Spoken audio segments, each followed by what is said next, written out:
that we can become through renewal, national renewal.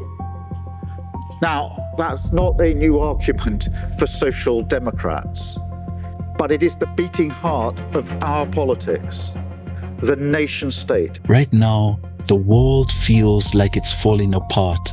Wars breaking out, markets collapsing, scandals being exposed. It feels like everything is happening all at once. But I have to wonder, is all of this noise actually a distraction from something much bigger?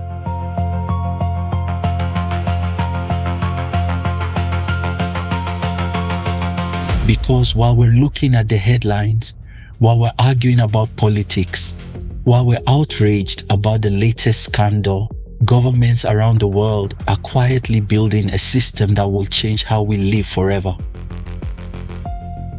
That system is the enforcement of digital ID and what comes after it. Section 1, the convenience trap. At first, it sounds harmless. A modern ID system that lives on your phone. No more wallets, no more documents. One card that proves everything about you. Simple, clean, convenient. In September 2025, the United Kingdom announced their version. They called it the Brit Card, a digital identity for every citizen. On the surface, it sounds fantastic. Your bank accounts, your medical history, your investments, your property documents, all in one place. You'll never have to carry a wallet again. You'll never lose your ID because it's all stored safely on the blockchain. Ultra convenient, ultra secure. But here's what you need to understand. Convenience is exactly how they will get you to sign up. The Prime Minister himself said it clearly. Did you hear that? You will not be able to walk if you don't have the ID.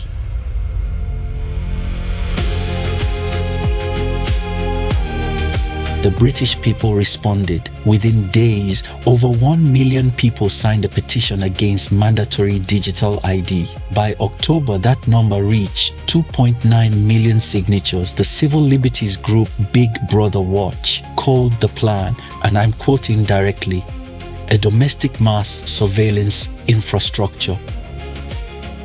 They warned it would sprawl from citizenship to benefits, tax, health, possibly even internet data and more. The government backed down partially.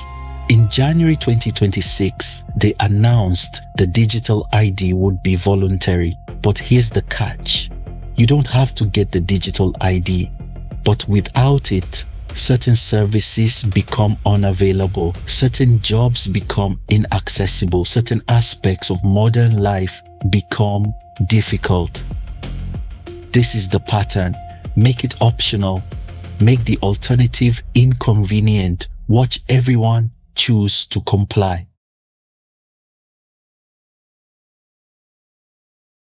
Digital ID is step 1. Step 2 is already being built. It's called CBDC, Central Bank Digital Currency. As of 2026, 134 countries representing 98% of global GDP are exploring CBDCs. This isn't a conspiracy theory. It's official policy. The Atlantic Council tracks it. The Bank for International Settlements documents it. Central banks publish papers about it. Now you might think, what's the big deal? I already use digital money. I tap my card, I transfer online. But CBDCs are different. With current digital banking, your money sits in a commercial bank. With CBDCs, your money is issued directly by the central bank, and CBDCs can be programmable. The protests have intensified following the market crash, leaving many investors like this young man questioning what happens next.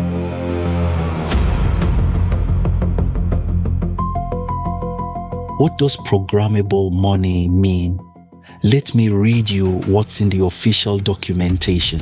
Time-limited transactions. Money that expires if not spent. Conditional payments. money that only works if conditions are met, spending restrictions, money that can only be spent in certain categories, automatic tax deductions, taxes removed before you can spend. This isn't speculation. These are features being designed into the system. Imagine a world where your money has rules built into it, where the government can program your money to work only in certain ways. If you say something online that offends the wrong person, they could restrict your spending. If you try to buy something they don't approve of, the transaction fails. If you travel somewhere they don't want you to go, your money doesn't work there. China has already processed $2.3 trillion through their digital yuan. The infrastructure is being built right now while you watch the headlines. Section 4, the adoption strategy. Now you might be thinking, I won't sign up, I'll use cash, I'll opt out. But they've thought of that too. The adoption strategy is simple. Make it hard to resist by making it profitable to comply. Governments around the world are exploring universal basic income, free money every month for everyone. But there's a condition: you must sign up for the digital ID to receive it. Think about it from their perspective. If they offer everyone $1,000 a month, but only through the digital system, what happens? Most people takes the free money. They sign up without thinking about what they're giving away. Choice is traded for convenience. Freedom is traded for a monthly deposit. And once you're in the system, you're in the system. Section 5, the wealthy know. The wealthy already know what's coming. That's why you're seeing billionaires buy vast expanses of farmland. Bill Gates owns 275,000 acres of farmland across 18 states. He's the largest private farmland owner in America. John Malone owns 2.2 million acres. Jeff Bezos owns 420,000 acres. Now Gates says there's no grand scheme, just professional investment. Maybe, maybe not, but the pattern is clear. The people with the most information about what's coming are buying land, real physical assets that can't be turned off.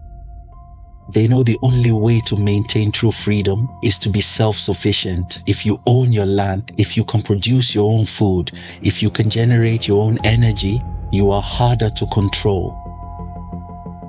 Section 6, what you can do. So what can you actually do right now?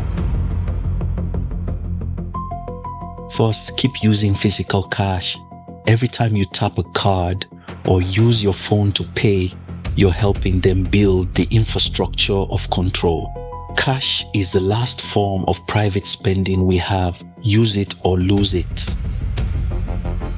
Second, focus on becoming less dependent on the system. Pay off your debt as fast as you can. When you owe money, you're vulnerable.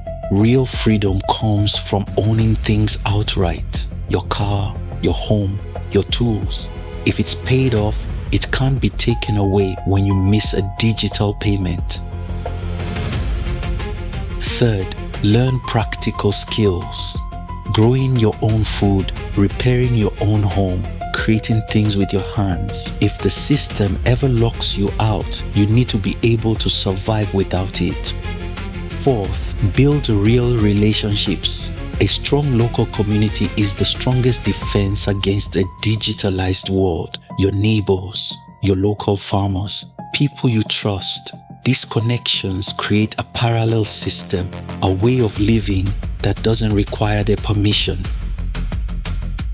Fifth, stay informed but don't drown in outrage. They want you distracted by chaos. They want you exhausted by outrage. While you're angry about the latest headline, they're building the next layer of control. See the game. Step outside of it. Build your own. I want to be clear about something.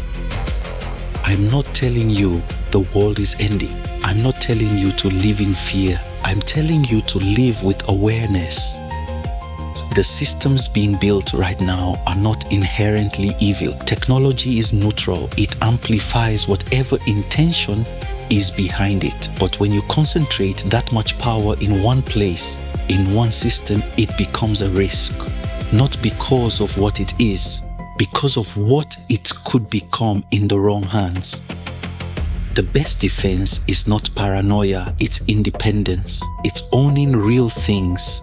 It's building real relationships. It's staying awake while the world sleepwalks into convenience. Time is running out, not for you to panic, but for you to prepare. The window to build your parallel life is now. Once the system is fully operational, the door closes. This has been the Hidden Hand Reveal. What they're building while you're distracted.